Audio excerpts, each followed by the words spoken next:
जी, जैसा कि कल आज़ाद जम्मू कश्मीर में वोट हुए हैं और अवाम भरपूर अंदाज में बाहर निकली है। आज़ाद जम्मू कश्मीर के इंतखाबात में अवाम की पुरजोश शिरकत और इस बात का वाज़ेह सबूत है कि यहाँ के बाशऊर अवाम अब तरक्की चाहती है और इस्तेकाम और आइनी इदारे जो कि इसके अंदर रहते हुए अपने फैसले करने पर भरपूर यकीन रखते हैं। मेरे प्यारे बहनों भाइयों, मुझे बहुत खुशी हुई है।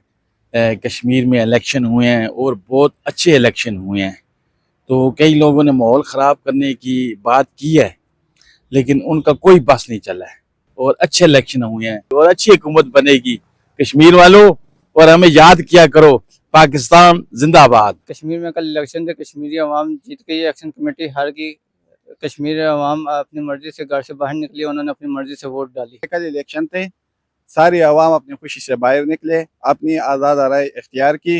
इंतज़ामिया बर वक़्त कार्रवाई करके कुछ लोग हैं जो फसाद हंगामा बचाना चाहता था, हुकूमत इंतज़ामिया ने बर वक़्त कार्रवाई करके उनको साजगार अमन माहौल में तब्दील कर दिया। और इंशाअल्लाह आज़ाद कश्मीर में हो या कश्मीर जो भी हो, जिधर भी हो, इंशाअल्लाह अवाम निकलेंगी और इस तरह आज़ाद राय इख्तियार करेगी और हमारी इंतज़ामिया उसके साथ देगी, तो इंशाअल्लाह नई हुकूमत बनेंगी इंशाअल्लाह। कश्मीर में कल इलेक्शन थे और अवाम बहुत भरपूर तरीके से कल बाहर निकली है।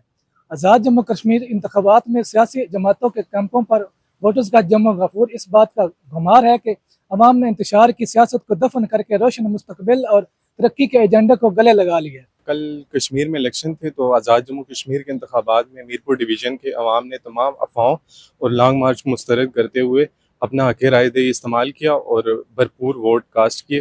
तो इंशाल्लाह वहाँ पे नई हुकूमत आएगी और तरक्की होगी।